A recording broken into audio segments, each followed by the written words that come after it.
MS Excel के इस नए वीडियो ट्यूटोरियल सीरीज़ में आप एक्सेल के सभी फीचर्स के बारे में जानेंगे और क्लिपबोर्ड, टेक्स्ट और अलाइनमेंट टूल ऑप्शन का यूज़ कैसे किया जाता है ये भी सीखेंगे।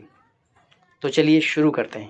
विंडो R जैसे अभी तक आपने करा है और यहाँ पे EXCEL लिखेंगे और एंटर मार देंगे तो ये सॉफ्टवेयर ओपन होता है।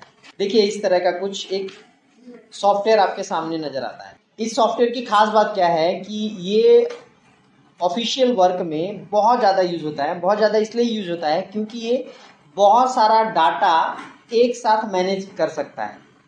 तो इस तरह से आपका रो, कॉलम और जहाँ पे आप क्लिक करते हैं उसको हम बोलते हैं सेल। सेल को पहचानने का क्या होता है कि जैसे देखिए यहाँ ABCD में कॉलम है ABCD, तो इस तरह से आप आगे बढ़ेंगे ना इधर की तरफ। जैसे मान लो आप डिटेल लिख रहे हैं, मान लो यहाँ पे नाम लिखा, एड्रेस लिखा, फ़ोन नंबर लिखा, फैमिली मेम्बर्स के नाम, ऐसे बढ़ते गए तो एक कॉलम में एक डिटेल। तो आप इधर जो राइट एरो है आपके कीबोर्ड पे जो 4 एरोज हैं, तो राइट एरोज से आप इधर की तरफ जाएंगे, इधर जाएंगे जाएंगे जाएंगे तो आप ऐसे जाते रहेंगे। आपको एग्जैक्टली पता चलेगा कि क्या है इसमें, क्या है, कितने ऐसे कॉलम हैं वो अगर आपको पता करना है। तो आप देखिए यहाँ पे आपको पता है ना, जब हम ABCD लिखते हैं तो A से Z तक होने के बाद इधर A आ गया, उसके बाद आगे ABCD और चलाना है तो A आ जाएगा, A के बाद फिर A से शुरू हो जाएगा। जैसे हम 1 से 9 तक लिखते हैं, 10वां आ जाता है, 10 के बाद जब 11 आता है तो 1 पहले वाला दहाई वाला रहता है और फिर 1 2 3 शुरू हो जाता है। सेम A दहाई वाला रहेगा और ABCD फिर शुरू हो जाएगा। फिर आगे जाके B हो जाएगा तो B यहाँ आ जाएगा, यानी कि 20 जैसे हम लिखते हैं, फिर 1 2 3 शुरू हो जाएगा, यानी ABCD शुरू हो जाएगा। तो ऐसे करके आप इधर जाएंगे ना, तो इधर आपको जाने के लिए एकाएक जाने का कंट्रोल दबा के राइट एरो दबाना है तो आप डायरेक्ट इधर जाएंगे। ये होता है XFD। अगर ये जानना है कि नंबर में कितना होगा, यानी कितने कॉलम, ये दर्शा रहा है कितने कॉलम है हमारे पास, तो आप इन दोनों का जो ये रो और कॉलम का जो मीट पॉइंट है यहाँ पे आप क्लिक करिए तो आपको यहाँ पे आपको एग्जैक्टली दिख जाता है कि कितने। ये मैं थोड़ा सा ऐसे कर देता हूँ, देखिए यहाँ पे आपको दिख रहा है ये 16384 दिख रहा है आपको। 16384 C है, C मतलब कॉलम, और इधर वाला है 1048576 R मतलब होता है रो, मतलब कंट्रोल दबा के मैं वापिस आ जाता हूँ। और नीचे अगर जाएंगे हम तो इधर की तरफ देखिए कितने, अगर हम कहें कि एक रो में किसी एक पर्सन की डिटेल डाली जा सकती है तो कितने रो हो सकते हैं ऐसे। तो कंट्रोल दबा के आप नीचे क्लिक करेंगे ना तो देखिए यहाँ पे कितना लिखा है जी, यहाँ पे 10,48,576। आप बात समझ रहे हैं, यानी कि 10,48,576 ऐसे रोज हैं जिसमें एक शीट के अंदर, ये एक शीट है, हम एक शीट के अंदर 10,48,576 लोगों का डिटेल डाल सकते हैं। अगर हमारे देश की पूरी डिटेल, पूरे लोगों की डिटेल डालनी है, अभी तो हम 150 करोड़ के आसपास होंगे, तो अगर एक में 10 लाख है तो 1 करोड़ जाने के लिए कितने शीट चाहिए जी? 10 चाहिए। और अगर 15 शीट ऐसे बना लें, वो ये शीट यहाँ से बनती है, यहाँ से आप अनलिमिटेड शीट बना सकते हैं। देखिए देख रहे हैं, ये प्लस पे निशान पे क्लिक करते जाइए, ये शीट बनाता जाएगा। तो अगर कोई कहे कि एक एक्सेल की शीट के अंदर आप पूरे देश का डाटा रख सकते हैं तो ये झूठ नहीं है, बिल्कुल सच बात।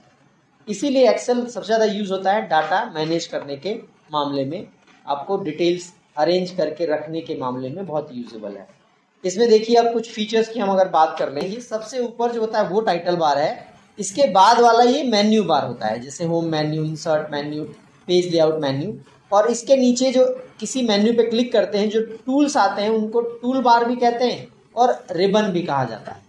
इधर की तरफ देखिए यहाँ पे नेम बॉक्स है। नेम बॉक्स का क्या मतलब है कि अगर मान लीजिए मुझे ये बताएं ये क्या एड्रेस है, यहाँ पे जहाँ पे मैं अभी क्लिक कर रखा है, यहाँ पे इसका एड्रेस क्या है, ये क्या है, तो आपको देखना होगा E कॉलम और 7 नंबर रो, तो E7 इसका एड्रेस है, E7 दोनों को लेना पड़ेगा ना, कॉलम भी और रो भी, तो दोनों का मीटिंग है तो E7। यहाँ पे ये देखिए यहाँ दिखा भी रहा है, इसीलिए इसको बोलते हैं नेम बॉक्स। जैसे यहाँ पे अगर मैं क्लिक करूँ तो J और इधर 12, तो यहाँ पे देखिए J12, तो ये नेम बॉक्स है, ये वाला एरिया।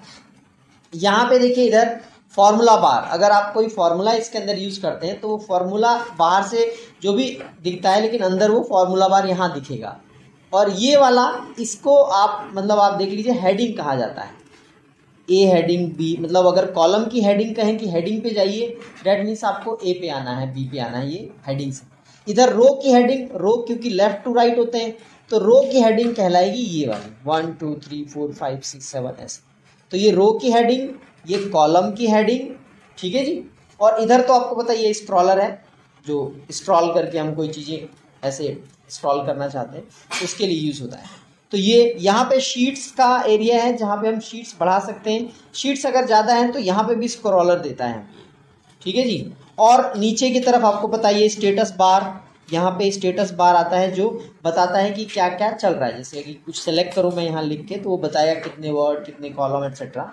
और सबसे नीचे आपको पता है जो कंट्रोल डी भी हम कर दें तो देखिए सबसे नीचे ये जो हमेशा ओपन रहता है इसको हम बोलते हैं टास्क बार, जो ये टास्क चल रहा होता है, ठीक है जी। तो ये ओवरऑल एक तरह से फीचर है। यहाँ पे सबसे पहले होम में आने के बाद देखिए यहाँ होम मेन्यू के कुछ टूल्स हैं।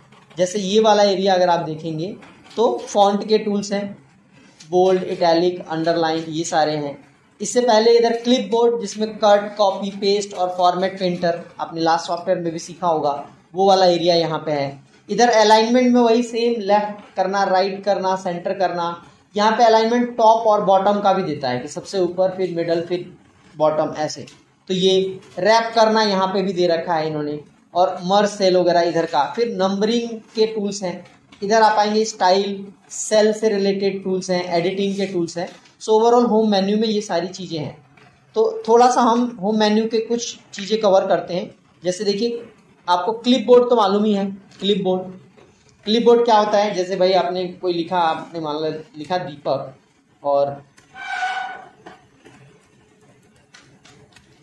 और इसको आप कॉपी करना है तो कंट्रोल सी, या यहाँ पे भी देख सकते हैं कॉपी, यहाँ से करा, इधर आके ये वाला ऑप्शन है पेस्ट, तो यहाँ पे भी हो जाएगा। अगर आप यहाँ से उठाना चाहते हैं, इसको उठा के कहीं और रखना चाहते हैं तो कट कर लीजिए ये वाला ऑप्शन, और इधर कहीं ला के पेस्ट कर दीजिए ये, तो ऐसे आपका ये हो जाता है। यहाँ पे फॉर्मेट पेंटर मान लीजिए कि इसमें क्या है कि ये वाला ऑप्शन जो है यहाँ पे आपने बोल्ड कर लिया, इटैलिक कर लिया, अंडरलाइन कर लिया, आप इसका साइज फॉन्ट का बढ़ा रहे हैं या अलग चेंज कर रहे हैं, ये वाले ऑप्शंस हैं। फिर इसको अगर आप बड़ा करना चाहें तो ऐसे बड़ा, ऐसे छोटा, ये मतलब छोटा करना। ये इसके बैकग्राउंड का कलर है, इसके पीछे जो हाईलाइट हम करते थे वो हाईलाइटर है। यहाँ पे इसका कलर, यानी कि इसको कौन सा कलर देना चाहते हैं आप, वो कलर के बड़े सारे ऑप्शंस हैं। तो ये वाला फॉन्ट का इस तरह का यूज़ है। इसमें अगला जो ऑप्शन है, जैसे मान लीजिए मैं यहाँ पे ऐसे कर देता हूँ और इसको इस तरह थोड़ा दूर रखता हूँ। अब ये देखिए इस सेल के अंदर ये लेफ्ट साइड में है या राइट साइड में रखना है, लेफ्ट, राइट, सेंटर ऐसे है।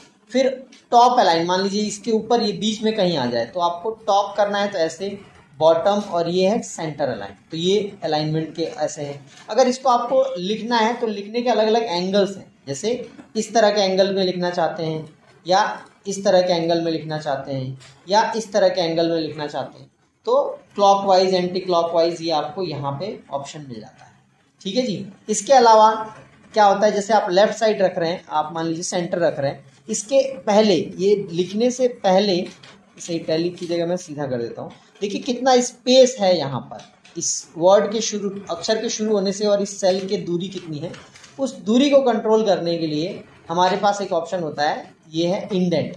कितना इंडेंट रखना है, इंडेंट, डिक्रीज इंडेंट और इंक्रीज इंडेंट। डिक्रीज मतलब कम करना, इंक्रीज मतलब बढ़ाना। तो ये वाला ऑप्शन है यहाँ पे। एक और चीज़ होता है, जैसे हम कुछ बनाते हैं ना, तो मान लीजिए आप कह रहे हैं कि लिस्ट ऑफ, आप ऐसा कह रहे हैं, अब ये ना यहाँ से लेके यहाँ तक अगर मुझे करना है तो इसके लिए ये वाला ऐसे, ये सेलेक्ट करने के लिए इसको प्रेस करा आपने, सेलेक्ट करा और ऐसे मर्ज करने का टूल है, ये मर्ज कर देंगे तो ये एक हो जाता है, यानी कि अब ये एक सेल बन गया। इसके अंदर आप ऐसे कलर करके आप देख सकते हैं, इस तरह के ऑप्शंस हैं।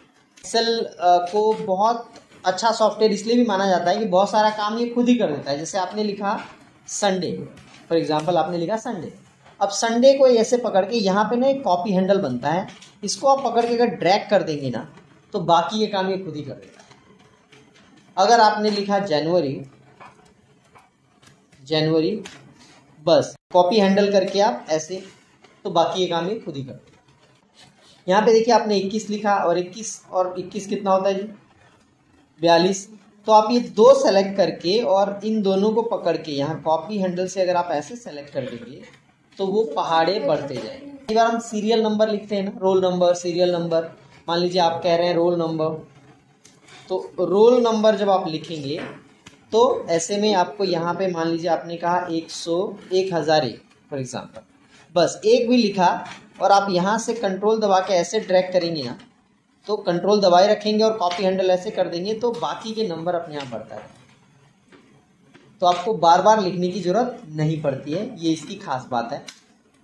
ओवरऑल आज की क्लास में आपने जो सीखा वो MS एक्सेल स्टार्ट करना, फिर उसके फीचर्स के बारे में आपने जाना। आपने सीखा कि कैसे इसके टूल्स का यूज किया जाता है, जैसे क्लिपबोर्ड टूल्स का यूज किया है, फॉन्ट के सारे टूल्स आपने सीखे और अलाइनमेंट के सारे टूल्स का आपने यूज किया, और साथ ही साथ आपने सीखा कि कैसे एक्सेल में चीजें आप थोड़ा करेंगे और बाकी काम एक्सेल कर देता है। आशा है आज की इस वीडियो से आपको कुछ सीखने को मिलेगा। Thank you so much.